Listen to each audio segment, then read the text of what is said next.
Good morning eight class. Today we start lesson number third hunted. Hunted का मतलब होता है प्रेत बाधित।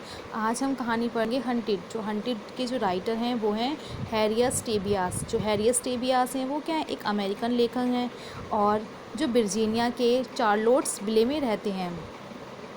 He is a author of सर्वल novels and short story. और वे हमेशा से ही लिखा करते हैं नॉवेल्स और short story. He also written amazing poetry for children. और वो बच्चों के लिए बहुत ज़्यादा उत्सुकता भरी कहानियाँ क्या करते हैं, लिखते हैं। हंटेड टोबेस present and interesting ghost story with a unusual twist. जो जो हैरियास टोबेस हैं वो बच्चों के लिए क्या रखते हैं, बहुत अच्छी अच्छी कहानियाँ। किसके ऊपर, गोस्ट यानी भूत के ऊपर। तो लेट्स स्टार्ट। आज हम इस कहानी की स्टोरी जानते हैं हिंदी में। एक शहर है ब्लैक्सली शहर। जो एक ब्लैक्सली शहर एक घर है जिसे हर कोई जानता है। जो क्या है, ब्लैक्सली शहर है जिसे हर कोई व्यक्ति जानता है कि वो कैसा घर है, भूतों से भरा हुआ घर है। यह शहर के सबसे पुराने हिस्से में क्या है, एक साइड सड़क पर बना हुआ है और पुराना घर है। कभी कभी घर से बहुत सारी क्या होती हैं, अद्भुत चीज़ें की, अब या अद्भुत आवाज़ों की, अद्भुत गंध की और एक ताज़ा ब्रेड की क्या आती है, खुशबू आती है, जो सड़क पर क्या कर देती है, भर देती है सड़क को। जब भी ऐसा होता है तो लोग आपस में क्या करते हैं, बात करते हैं कि पुराने घर से क्या आ रही है, एक बेकरी। शायद पुराने घर में एक बेकरी होगी तो उसकी क्या आ रही है, बहुत ज़्यादा खुशबू आ रही है। या बहुत कम से कम क्या करते हैं, एक शानदार टेकर का जो क्या होता है, ये पूर्व घर होता है। और कभी कभी ऐसा होता है कि पड़ोसियों को घर से क्या आती, खाली संगीत और हंसी की आवाज़ सुनाई देती है, जैसे कि पूरे जोश और अद्भुत के साथ कोई क्या कर रहा हो, पार्टी कर रहा हो। जब भी ऐसा होता है पड़ोसी एक दूसरे को देखते हैं और कहते हैं ये ऐसा लग रहा है कि वहाँ पर पार्टी हो रही है पुराने घर में, काश ऐसा होता कि हम भी वहाँ जा सकते, हमें भी वो भूत क्या करते, आमंत्रित करते।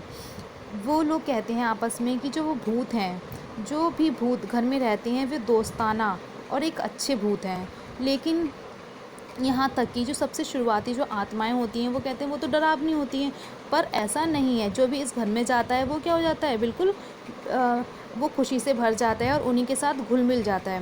वो कहते हैं वो कहते हैं कि इस घर में आज तक कोई भी अंदर नहीं गया है कि आवाज़ें किसकी आती हैं, खुशबू कैसे आती है, कौन वहाँ पर है, क्या कोई वहाँ पर रहता है। आज तक डर की वजह से कोई भी उसके घर के अंदर नहीं गया।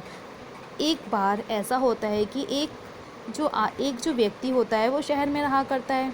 शहर में रहने के कारण जब वो इस गांव में आते हैं तो वो देखते हैं कि एक घर खाली पड़ा है, तो वो उस घर को क्या करते हैं, लेने की सोचते हैं। जब वो घर लेने की सोचते हैं तो वो अपने पड़ोसियों से पूछते हैं कि ये संपत्ति किसकी है, इसका मालिक कौन है। और वो सोचते हैं कि अगर मैं ये घर लूँगा तो क्या ले लूँगा, मैं इस पर लोन भी ले सकता हूँ। और वो बहुत ज़्यादा जिज्ञासु होते हैं इसके लिए, लेने के लिए। फिर वो क्या करते हैं, फिर वो आदमी लोग बताते हैं कि आप सिटी हॉल चले जाओ और इस घर को क्या कर लो, परचेज़ कर लो। फिर वो सिटी हॉल जाते हैं और इस घर को क्या करते हैं, पर वो इस घर को क्या करते हैं, परचेज़ कर लेते हैं। अब वह अपने बच्चों और अपनी पत्नी के साथ क्या करते हैं, अपने नए घर में आ गए होते हैं। जो आदमी होता है वो सिटी हॉल गया होता है और संपत्ति उसने खरीद ली होती है। जब वो आते हैं तो उन्हें अजीब अजीब क्या आती हैं, बातें आती हैं। अजीब सी रोशनी कमरे से आ रही होती है, एक ठंडी रसोई से ब्रेकिंग की बदबू आ रही होती है, जो सबसे बुरी बात होती है। एक पार्टी की आवाज़। जब जो नया मालिक था, जिसने घर लिया था, जब वो सोने की कोशिश करता है, कुछ दिनों बाद जब वो सोने की कोशिश करता है तो उसे बहुत अजीब अजीब तरह की क्या आती हैं, आवाज़ें आती हैं। इस तरह से घर में बहुत सारी घटनाएं होती रहती हैं, बहुत सारी खुशबू आती है, जैसे कि कोई खाना बना रहा है, कोई व्यक्ति डांस कर रहा है, बहुत अलग अलग तरह की आवाज़ें आती हैं, जिससे जो उनकी पत्नी होती है वो बहुत ज़्यादा क्या हो जाती है, परेशान हो जाती है। और वो कहती है कि मैं इस घर में नहीं रह सकती। और वह अपने बच्चों को साथ लेकर बाहर चली जाती है। जिसमें जो व्यक्ति इसने घर खरीदा था वह भी सोचता है कि हाँ शायद ये ठीक है, और वो भी उसके साथ वो घर छोड़कर। पर जो व्यक्ति होता है वो कहता है कि मैंने पड़ोसियों से पूछा था इस घर के बारे में, जब पड़ोसी ने मुझे नहीं बताया तो वो बहुत ज़्यादा नाराज़ होता है कि ये कैसे पड़ोसी हैं। वो पड़ोसियों पे बहुत ज़्यादा अपना गुस्सा व्यक्त करता है। वह जो व्यक्ति होता है जो घर खरीदा है वो बहुत ज़्यादा चिड़चिड़ा हो जाता है और हर व्यक्ति से क्या करता है, अपमानजनक व्यवहार करने लगता है। वो वो कहता है कि जब इस घर पर भूतों को कब्जा था तो मैंने इन लोगों से पूछा था कि ये घर कैसा है, उन लोगों ने मुझे क्या करा, कुछ भी नहीं बताया। फिर वो बहुत ज़्यादा जब परेशान हो जाता है, गुस्से से भर जाता है, तब वो इसकी शिकायत के लिए किसके पास जाता है? मेयर के पास जाता है। वो मेयर से कहता है कि आप मुझे क्या करो, मेरे घर के पैसे वापस कर दो, कि उस घर में क्या है, भूत हैं, बहुत अलग तरह की आवाज़ें आती हैं। और जो उसका जो मेयर होता है वो क्या कर देता है, उसे पैसे देने से मना कर देता है। वो कहता है कि वो घर गलत तो नहीं है, वहाँ अगर भूत हैं तो उन भूतों से क्या करो, दोस्ती कर लो, इसका तो मतलब ही नहीं है, वहाँ तो सब लोग ठीक हैं। वो उनसे ऐसा करके वो कहते हैं कि भूत के साथ तो दोस्ती करी जा सकती है, एक नया तरीका है, आप उनके साथ रहो, रह के तो देखो, आप तो कुछ दिन भी नहीं रहे उस घर में। फिर वह व्यक्ति उससे भी परेशान हो जाता है। फिर वो जब ज़्यादा परेशान हो जाता है तो वहाँ के एक पादरी के पास जाता है। जो पादरी थे, पादरी के पास गया और उसे पादरी को अपनी समस्या बताई। पादरी ने कहा, आप 1 महीने के लिए शहर में रहे हैं और केवल अब जब आपको कोई समस्या हो रही है तो आप मेरे पास आए हैं, तब से तो नहीं आए आप मेरे पास। चलो, वो कहता है फिर भी कोई नहीं, जब आपको ज़रूरत होती है आप तभी मेरे पास आते हैं, वैसे नहीं आते। ठीक है, बैठ जाओ और मुझे बताओ कि तुम्हारे दिमाग में क्या चल रहा है। वह आदमी बैठ जाता है और खरीदे हुए जो उसने घर खरीदा होता है वो उस घर के बारे में सारी बातें पादरी को बता देता है। जो पादरी होता है वो इस गांव का सबसे ज़्यादा बुद्धिमान व्यक्ति होता है, क्योंकि वह बहुत ज़्यादा क्या है, बहुत ही रूढ़िबद्धता है, रूढ़िवादी विचारों पे चलने वाला है। और वह जब व्यक्ति उससे कहता है कि आप घर चलो, आप वहाँ पे पूजा पाठ करना, उस घर में जाके क्या पता भूत चला जाए, तो पादरी जो होता है वो उसके साथ जाने के लिए क्या तैयार हो जाता है।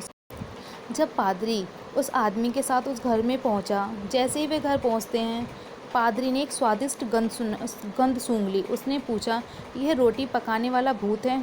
जो आदमी होता है वो कहता है हाँ। जब वे करीब आए, पादरी ने सुनना बंद कर दिया। वह आदमी की ओर मुड़ा और पूछा, मैंने संगीत की आवाज़ सुनी है, क्या ऐसा पार्टी हो रही है यहाँ पे? एक व्यक्ति कहता है हाँ, पार्टी हो रही है, शायद भूतों की पार्टी हो रही है।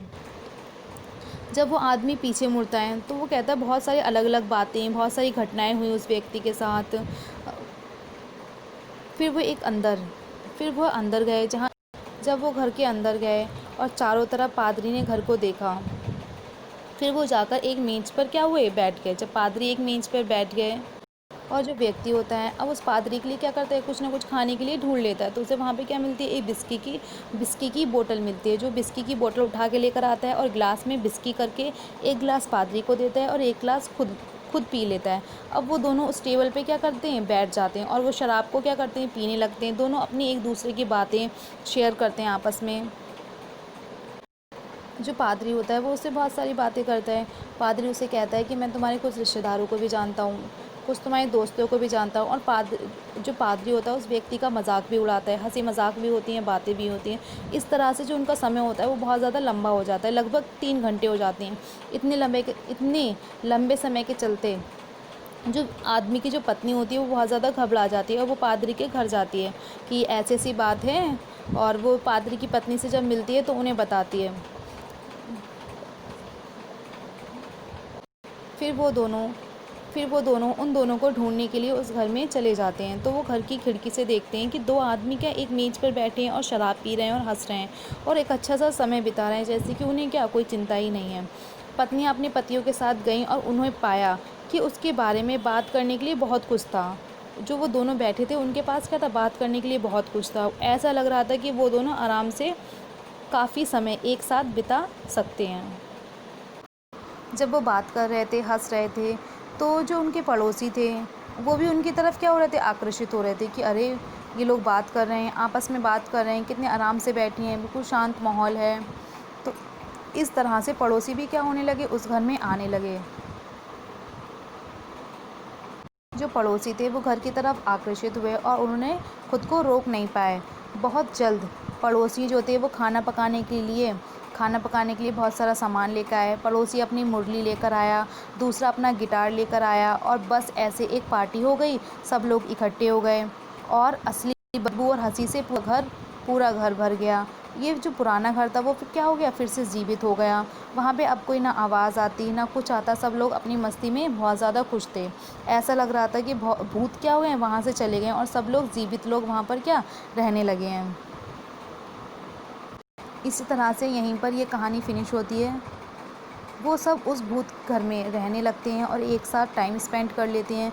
फिर आज तक ना तो उस घर से कोई आवाज़ आती है, ना ही कोई गंद की आवाज़ ना तो कोई गंद की खुशबू आती है, ना ही विभिन्न तरीके की जो आवाज़ आया करती थी उस घर से वो आती है। फिर से वो आदमी उसी घर में बस जाता है। इससे हम इस कहानी से हमें ये मिलता है कि संसाधनों या जानकारी को साझा करने से हमारी क्या बढ़ती है, नॉलेज बढ़ती है और हमें